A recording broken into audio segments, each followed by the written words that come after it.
രാജ്യത്ത് എഥനോൾ ചേർത്ത പെട്രോളിന് നികുതി ഇളവുമായി കേന്ദ്ര സർക്കാർ 22 മുതൽ 30% വരെ എഥനോൾ ചേർത്ത പെട്രോൾ വിഭാഗങ്ങൾക്ക് എക്സൈസ് നികുതി പൂർണ്ണമായും ഒഴിവാക്കി. രാജ്യത്ത് ക്രൂഡ് ഓയിൽ ഇറക്കുമതി കുറച്ച് ബദൽ ഇന്ധനം പ്രോത്സാഹിപ്പിക്കാനുള്ള കേന്ദ്രത്തിന്റെ നീക്കങ്ങളുടെ ഭാഗമായാണ് ഈ സുപ്രധാന പ്രഖ്യാപനം. E22, E25, E27, E30 പെട്രോളുകൾക്കാണ് നികുതി ഇളവ് ബാധകമാകുക. E22 ഇന്ധനത്തിൽ 78% പെട്രോളും 22% എഥനോളുമാണ് ഉൾപ്പെടുന്നത്. E25ൽ 75% പെട്രോളും 25% എഥനോളും, E27ൽ 73% പെട്രോളും 27% എഥനോളും, E30ൽ 70% പെട്രോളും 30% എഥനോളുമാണ് ഉൾപ്പെടുന്നത്. ആഗോള ഊർജ്ജ വിപണിയിലെ അസ്ഥിരതകൾക്കിടയിലും വരും മാസങ്ങളിൽ എണ്ണ പാചകവാതക വിലകൾ കുറഞ്ഞേക്കുമെന്ന് സൂചന നൽകിയിരിക്കുകയാണ് കേന്ദ്ര സർക്കാർ. ഭൗമരാഷ്ട്രീയ സംഘർഷങ്ങൾ നിലനിൽക്കുന്നുണ്ടെങ്കിലും ആഗോള വിപണി ശാന്തമാകുന്നതോടെ വിലയിൽ കുറവുണ്ടാകുമെന്ന് കേന്ദ്ര പെട്രോളിയം മന്ത്രി ഹർദീപ് സിംഗ് പുരി വ്യക്തമാക്കിയിട്ടുണ്ട്. എണ്ണവില ദീർഘകാലത്തേക്ക് ഇപ്പോഴത്തെ ഉയർന്ന നിരക്കിൽ തുടരില്ലെന്നാണ് കേന്ദ്രമന്ത്രിയുടെ പ്രതികരണം. സംസ്ഥാനത്തെ തെരഞ്ഞെടുപ്പുകൾക്ക് പിന്നാലെ മെയ് പകുതിയോടെ പൊതുമേഖലാ എണ്ണ കമ്പനികൾ ഇന്ധനവില വർദ്ധിപ്പിച്ചു തുടങ്ങിയിരുന്നു. ഇതിനോടകം 4 തവണ ഇന്ധനവിലയും 2 തവണ ഗാർഹിക LPG വിലയും വർദ്ധിപ്പിച്ചു. പുതിയ പരിഷ്കരണങ്ങൾക്ക് ശേഷം പെട്രോൾ വിലയിൽ 7.8%, ഡീസൽ വിലയിൽ 8.6% വർധനവാണ് രേഖപ്പെടുത്തിയതെന്നും അദ്ദേഹം കൂട്ടിച്ചേർത്തു. ഫെബ്രുവരിയിൽ അന്താരാഷ്ട്ര തലത്തിൽ സംഘർഷം രൂക്ഷമായതിനെ തുടർന്ന് ആഗോള അസംസ്കൃത എണ്ണവിലയിൽ ഏകദേശം 40% വർധനവാണ് ഉണ്ടായത്. ഇതോടെ ക്രൂഡ് ഓയിൽ വില ബാരലിന് $100 ലോകത്തിലെ എണ്ണവാതക വിതരണത്തിന്റെ 1/5 കടന്നുപോകുന്ന തന്ത്രപ്രധാനമായ ഹോർമോസ് കടലിടുക്കിലൂടെയുള്ള കപ്പൽ ഗതാഗതത്തെ ഈ സംഘർഷം സാരമായി ബാധിച്ചു.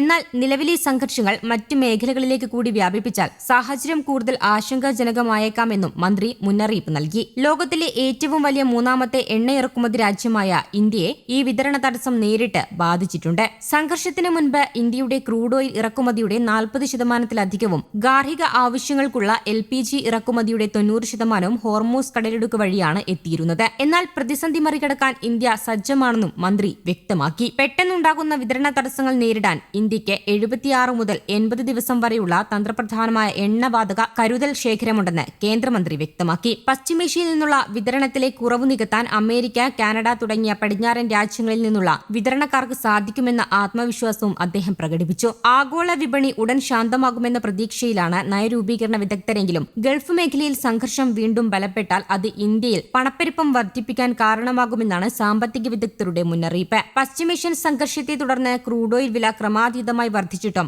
എണ്ണ കമ്പനികൾ രാജ്യത്ത് ഇന്ധനവിലയിൽ മാറ്റം വരുത്തിയിരുന്നില്ല. വിവിധ സംസ്ഥാനങ്ങളിൽ നിയമസഭാ തെരഞ്ഞെടുപ്പ് നടക്കുന്ന പശ്ചാത്തലത്തിലായിരുന്നു 75 ദിവസം കാത്തിരുന്ന ശേഷം തിരഞ്ഞെടുപ്പ് കഴിഞ്ഞാണ് ഇന്ധനവിലയിൽ മാറ്റം വരുത്തിയത്. റഷ്യ-യുക്രൈൻ യുദ്ധത്തെ തുടർന്ന് ക്രൂഡ് ഓയിൽ വില $100 മുകളിലെത്തി. 16 ദിവസം കൊണ്ട് പെട്രോളിനും ഡീസലിനും 10 രൂപ വീതം കൂട്ടിയ ചരിത്രവുമുണ്ട്. രാജ്യത്ത് ഇന്ധന പ്രതിസന്ധിയില്ലെന്ന് ആവർത്തിക്കുമ്പോഴും ഡീലർമാർക്ക് നൽകുന്ന സ്റ്റോക്കിൽ നേരത്തെ ഏർപ്പെടുത്തിയ നിയന്ത്രണം എണ്ണ കമ്പനികൾ തുടരുകയാണ്. പമ്പുകൾക്ക് ആവശ്യമുള്ള സ്റ്റോക്കിന്റെ പകുതി മാത്രമാണ് നൽകുന്നത്. പശ്ചിമേഷ്യൻ സംഘർഷം തുടങ്ങിയതിനു പിന്നാലെ ഇന്ധന വിൽപ്പന ചുരുക്കുന്നതിന്റെ ഭാഗമായി പമ്പുകൾക്ക് നൽകുന്ന ക്രെഡിറ്റ് സൗകര്യം കമ്പനികൾ നേരത്തെ നിർത്തലാക്കിയിരുന്നു. യുദ്ധം ആരംഭിക്കുന്നതിനു മുൻപ് $60 മുതൽ $70 ആയിരുന്ന ക്രൂഡ് ഓയിൽ വില മാർച്ച് മാസം തുടക്കത്തിൽ തന്നെ $100 മുകളിലെത്തിയതോടെയാണ് കമ്പനികൾ നിയന്ത്രണം കടുപ്പിച്ചത്. രൂപയുടെ വിനിമയ മൂല്യത്തിലുണ്ടായ ഇടിവും ഇറക്കുമതിയെ ബാധിക്കുന്നുണ്ട്. ഇന്ധനവില ഉയർന്നതോടെ വൻ വിലക്കയറ്റത്തിലേക്ക് രാജ്യം നീങ്ങുമെന്ന ആശങ്കയിലാണ് ജനം. അതേസമയം രാജ്യത്തെ എഥനോൾ ഉൽപാദനം വർദ്ധിപ്പിക്കാനും പെട്രോളിനെ ആശ്രയിക്കുന്നത് കുറയ്ക്കാനുമാണ് ഫ്ലെക്സ് ഫ്യൂവൽ വാഹനങ്ങളിലൂടെ കേന്ദ്ര സർക്കാർ ലക്ഷ്യമിടുന്നത്.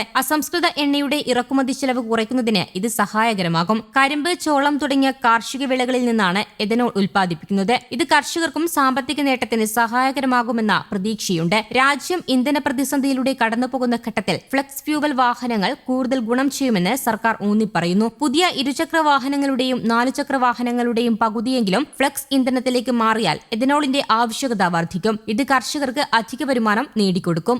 News desk, Kerala Kaumudi.